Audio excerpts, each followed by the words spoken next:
Hello,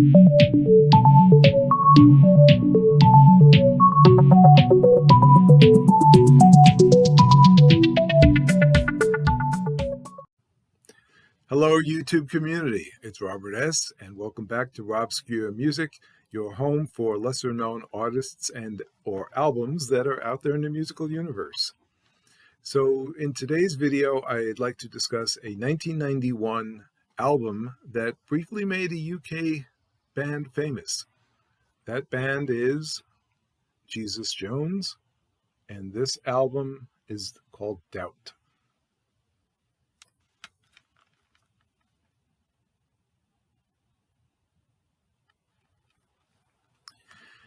Jesus Jones was formed in 1988 by Mike Edwards, Al Doughty, and an individual who used the stage name Gen, G-E-N.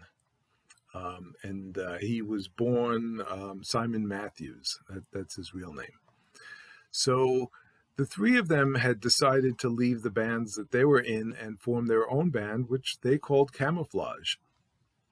Then one summer, shortly after that, they were vacationing in Spain, or on holiday, I guess, as they say in the UK.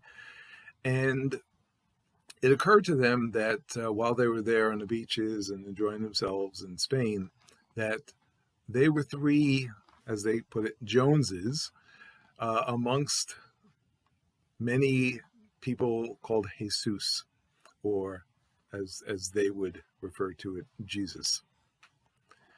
So they came up with the name Jesus Jones. And when they got back to the UK, they had two other band members join the group. And at that point, they had five members of the band.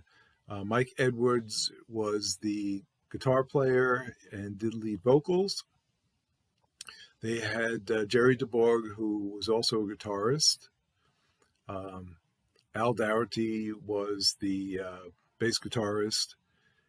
Jen played drums, and they had added Ian Baker as the keyboardist. And that's important because of the synthesizer work that would become an important element of Jesus Jones's sound. So they now have this group of five, and their music is really influenced by alternative rock, some punk, dance music, the acid house scene that was popular in Manchester, England at the time. And that acid house was essentially dance music with synthesizer elements, and it was actually referred to at the time as the second summer of love in the late 80s, I think early 90s in the Manchester area. So, they got together, and in 1990, I believe it was, no, 89, they put out their first album, and the album was called Liquidizer, and they had a song that was called Info Frico that gave them some notoriety in the area, but it wouldn't find the success that they would find on their second album. And that's this album, Doubt. And this really put them on the map. They also released 3 singles from this album. One of them is called International Bright Young Thing, Right Here, Right Now, and Real, Real, Real. And all 3 of these were very popular songs. I believe that they were all in the top 10. I think International Bright Young Thing was actually the highest charting in the U.S. Real, Real, Real, I believe, was the first single that they released. Then Right Here, Right Now, and then International Bright Young Thing. But fantastic album. Like I said, it is very heavy with the synthesizers, the guitars. they were going for, well, with their first album, they were going for a harder rock sound. This album is much more well produced.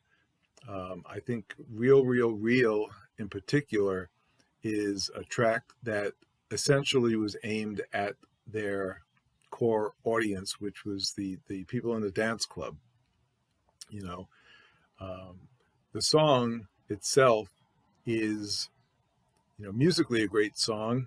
The lyrics, I think he's pretty much talking about, you know, somebody is telling him a story about somebody else, and he's wondering how much of it is real, and he's starting to wonder, is this person real? And he gets to the point where it's like, am I real? Um, which I suppose might have been what was going through the minds of some of the um, people in the dance clubs who, were into ecstasy or whatever drugs were popular at the time. Um, but again, it wasn't so much about the lyrics; it was about the beat and the music, and that's really what was driving this. So I just would like to talk about some of the most of the tracks on here actually, because this because number one, it has three singles that were released, and it also has one or two other songs that I seem to recall hearing on the radio.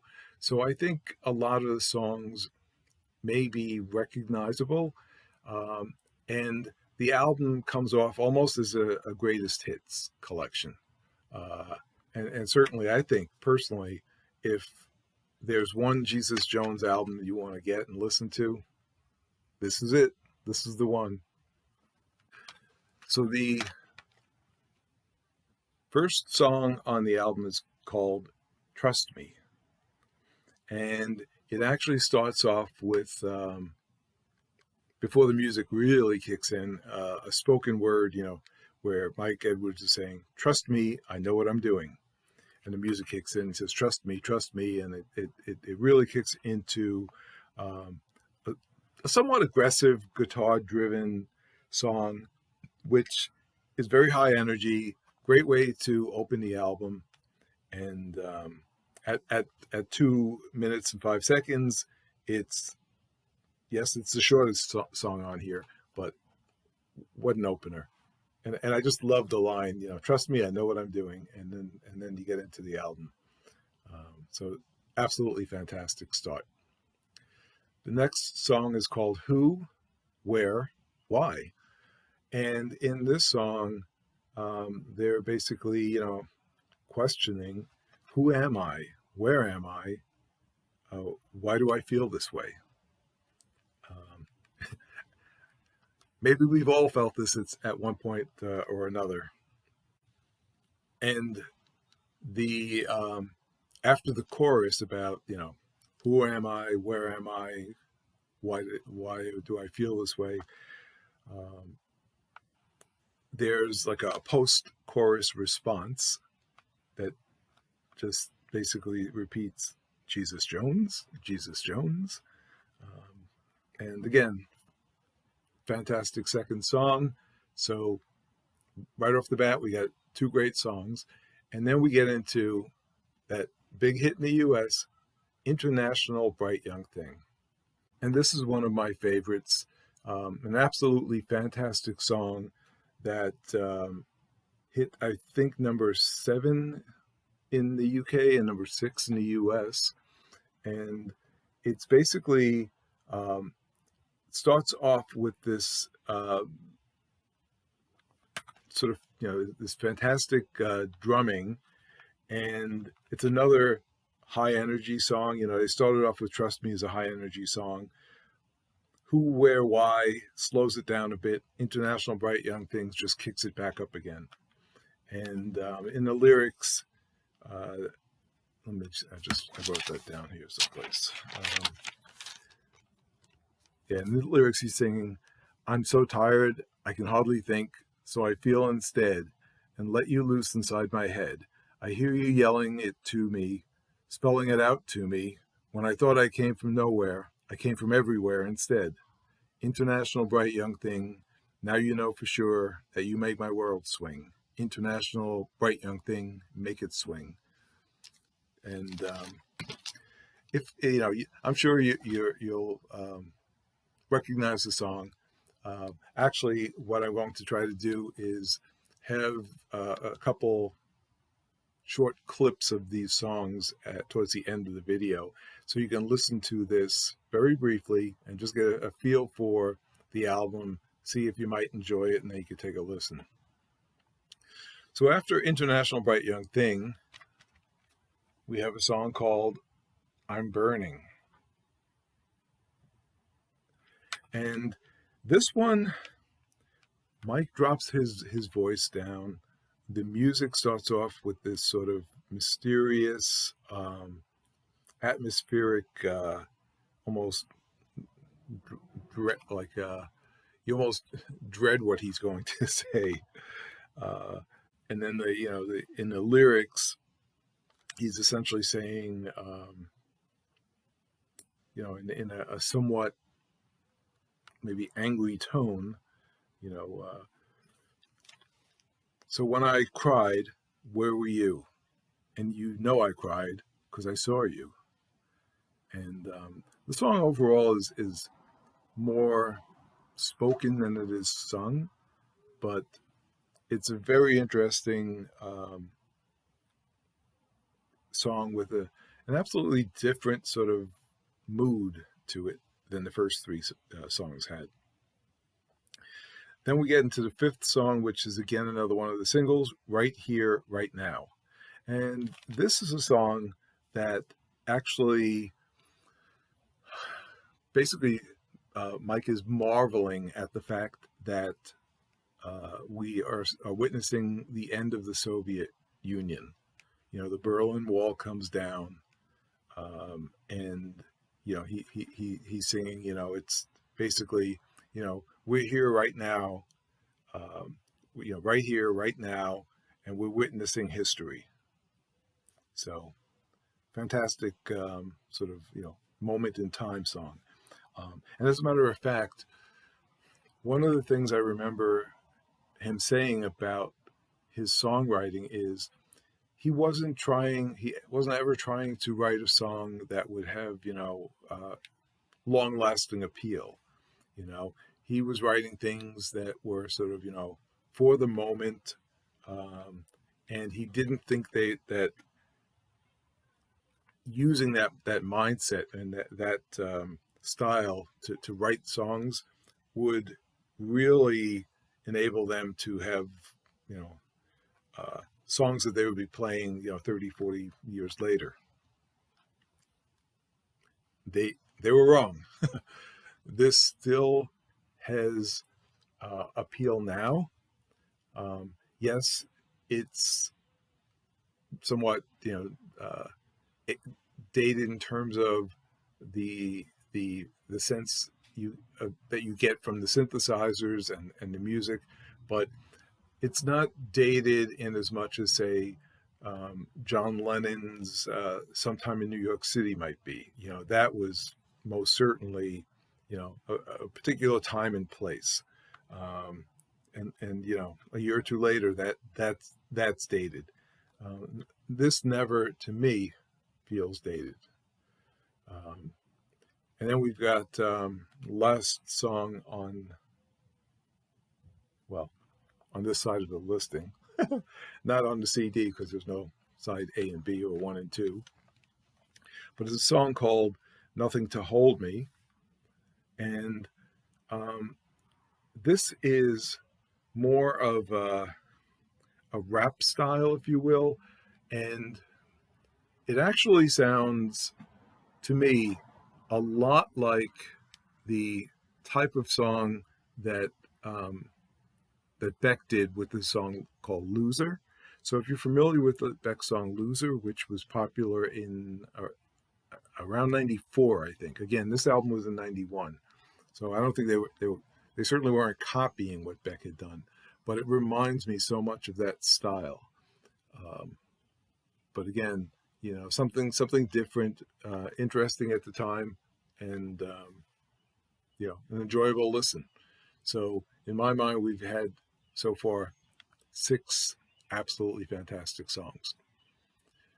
Seventh song, Real, Real, Real. There's the third single. And, I spoke about that before. It was a dance hit, um, you know,